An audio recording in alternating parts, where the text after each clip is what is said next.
ఇప్పుడే జీ5 app download చేయండి. చూడండి మీ ఫేవరెట్ టీవీ షోస్ ఎప్పుడైనా ఎక్కడైనా. పేపర్లేవో ఇచ్చేస్తే వాళ్ళని కూడా ఇంట్లోకి తీసుకువెళ్తాను. పేపర్లు తీసుకెళ్ళడానికి వచ్చింది నాన్నోయ్. సరే, ఆ పేపర్లు నీ చేతిలో ఎట్టాలంటే నువ్వు ఇడాకుల పేపర్లు గంగ చేతిలో పెట్టాలా?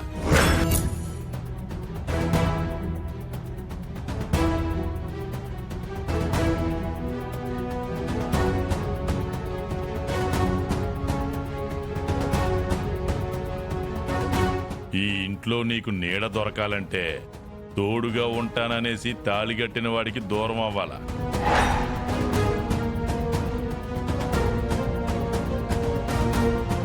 తల దించుకుని తాళి కట్టిన వాడిని కాదంటేనే తల దాచుకోవడానికి నీకు ఈడ సోటుంటాది.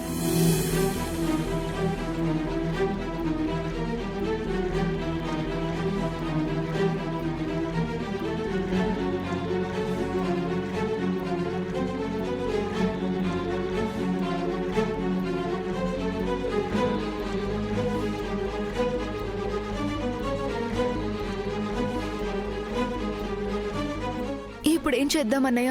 శివ ఇంకా రాలేదు. వాళ్ళు మన ఇల్లు ఇలా లాగేసుకున్నారు. కానీ ఇక్కడ మన అమ్మ జ్ఞాపకాలు, తన గుర్తుగా కట్టిన ఈ ఇల్లు, అమ్మ ఫోటోలు ఇవన్నీ ఉన్నాయి కదా. నేను కూడా తన కోసమే చూస్తున్నానమ్మా. తనొచ్చాక ఏదో ఒక నిర్ణయం తీసుకుందాం. ఆమె పోలీస్ ఆఫీసర్ కాబట్టి చాలా అడ్వాన్స్గా ఆలోచిస్తుందండి. మళ్ళీ మీ సామాన్లతో పాటు మిమ్మల్ని కూడా ఈ ఇంట్లోకి వెళ్లేలాగా ఏదో ఒకటి చేస్తుందిలేండి. మా అన్నయ్య తలుచుకున్నా కూడా ఏదో ఒకటి చేసేస్తాడు. అమ్మ బాపోయ్, ఈ ఎన్ని బరిలోకి దించడం ఎందుకులేండి. మీ వదిన గారికి శివపార్వతి అని పేరు పెట్టారే గాని ఈయనే అసలైన గరళ కంటుడు. ఈయన గారు సీరియస్ అయితే అక్కడ అందరూ ఎమర్జెన్సీ వాటికి వెళ్లాల్సి వస్తుంది. కాకపోతే ఈరోజు చాలా ఓపిగ్గా ఉన్నారు. నేను వాళ్ళ దగ్గర డబ్బులు తీసుకోలేదు. వాళ్లే రాములత్తకి డబ్బులిచ్చేసి ఇంటి పత్రాలు తీసుకుని మోసపూరితంగా ఇల్లు ఖాళీ చేయించారు. వాళ్ళు చేసింది తప్పు అని తెలిస్తే చాలు, బయటపడిన సామాన్లంతా వాళ్లే ఇంట్లోకి తీసుకెళ్లి సర్దేలా చేస్తాను. వాళ్ళకెలాగో బుద్ధి లేదు. రాములత్తే బుద్ధి ఏమైందన్నయ్య? వాళ్ళు డబ్బులు ఇవ్వగానే ఇంటి కాగితాలు ఇచ్చేస్తారా? ఒక్క మాటైనా నిన్ను అడగాలి కదా. తప్పమ్మా, పెద్దవాళ్ళని అలా అనకూడదు. తన అప్పు తీరాలన్న ఉద్దేశంతో అలా ఇచ్చేసుంటుంది. లేదంటే వాళ్ళు చెప్పిన మాటలకి కరిగిపోయి ఉంటుంది. రాములత్తని మనం తప్పు పట్టలేం. మనం ఎప్పుడైనా అప్పు కట్టకుండా ఎగ్గొట్టామా? ప్రతి నెల వడ్డీ కడుతూనే ఉన్నాం. వరదరాజుల మావయ్య గురించి తెలిసి కూడా ఎలా ఇస్తుంది? కోతికి కొబ్బరి చిప్పిచ్చినట్టు పత్రాలు తీసుకెళ్లి వాళ్ళ చేతుల్లో పెట్టింది. వాళ్ళొచ్చి ఎంత పని చేశారో చూడు. ఆహా, ఇంత జరిగాక కూడా మీ మామయ్యని ఆ దుర్మార్గుడు అనకుండా వరద మామయ్య అన్నారు చూడండి. అందుకే మీరు నాకు నచ్చారు. ఏంటి? అబేబే, మీరు మరోలా అనుకోకండి. మంచి మనిషి అని చెప్తున్నా అంతే. ఇలా చెప్పే మీరు ఒకసారి పంచాయతీకి ఇచ్చారు. ఇప్పుడు అవన్నీ మాట్లాడడం అవసరమా కుముదా? వెంకటపతి రాజు గారు మనం ఇలా బయట ఉండడం చూడలేకే సానుభూతి చూపిస్తున్నారని అర్థమైంది. అభిమానం అనుకోవచ్చు కదండి. వదిన ఎప్పుడొస్తుందో ఏంటో. మీరేం కంగారు పడకండమ్మా. శివ రాగానే మనం ఉండడానికి ఏదో ఒక ఇల్లు చూస్తాను. గంగాధరం గారు, మీరు అసలు ఆ విషయం గురించి ఆలోచించకండి. శివపార్వతి గారే అమ్మోరు తల్లిలాగా వెళ్ళారు కదా, ఏదో రకంగా ఇంటి పత్రాలు తీసుకొని వస్తారో చూడండి. నాకు ఆ నమ్మకం ఉంది. అలా చూస్తూ ఉండండి. అమ్మ తన కష్టార్జితంతో కట్టిన ఇల్లిది.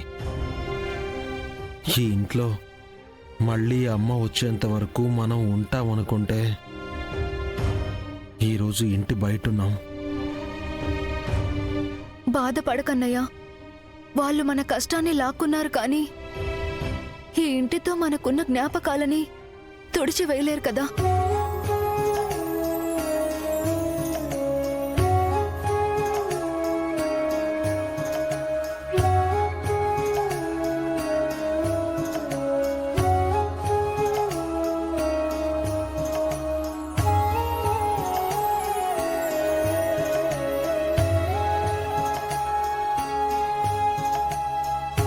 ఏంటి శివ ఆలోచిస్తున్నావు? ఆ వదిలేసి వచ్చాయి, నీకు కొత్త జీవితాన్ని ఇస్తాం. మేమన్నా కూడా అలాగే అంటారా? నాగవల్ల ఆ మాట ఎప్పుడు అంటుందా అనేసి అబ్బోడి ఎదురు చూస్తూ ఉన్నాడు తిరుపతి.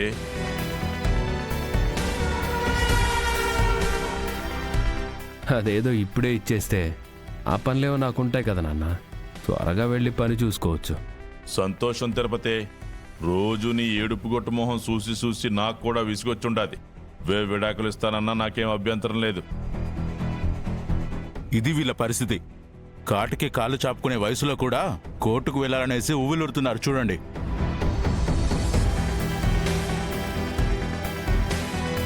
సరే పెద్దనాన్న.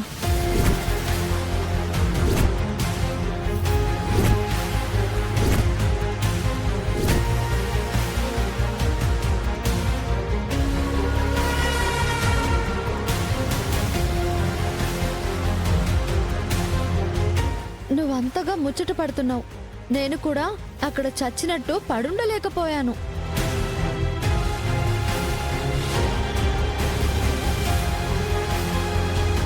మీరు చెప్పినట్టుగానే డివోర్స్ ఇచ్చేస్తాను.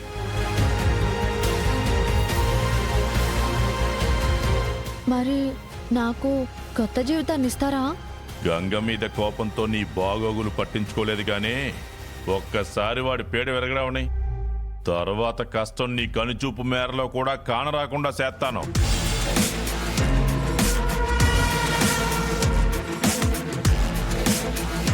వదినా, ఆయన మాటలు నమ్ముతున్నావేంటి? శివ, ఏంటి నువ్వంటుంది? నీ పెదనాన్న చెప్పాడని బంగారం లాంటి నా అల్లుడికి విడాకులు ఇవ్వడానికి కూడా సిద్ధమయ్యావా? పెద్దమ్మా, నువ్వు పెద్దనాన్నని సరిగా అర్థం చేసుకోలేదు, కానీ ఆయన బాగానే ఆలోచించారు. అస్తమానం కష్టపడే వాళ్ళ దగ్గర సంతోషంగా ఎలా ఉంటాను చెప్పు?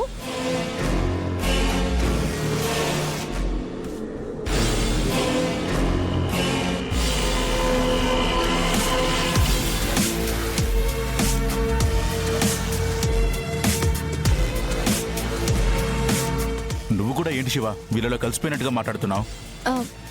నువ్వు కూడా నన్ను ఫాలో అయిపో అన్నయ్య.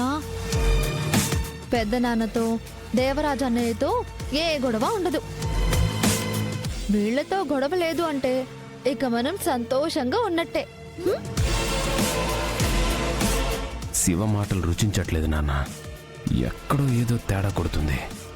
పతే దయ్యం అనేసి పూజించే ఆడపిల్లెట్ట మాట్లాడితే ఎవరికైనా అనుమానం వస్తుందబ్బోడా. కానీ శివపార్వతి గురించి మనకు తెలుసు కదా, తనకి పెద్దగా కష్టాలు తెలియవు. కష్టాలు పడలేకే ఇష్టంగా విడాకులు ఇవ్వడానికి ఒప్పుకుందేమో.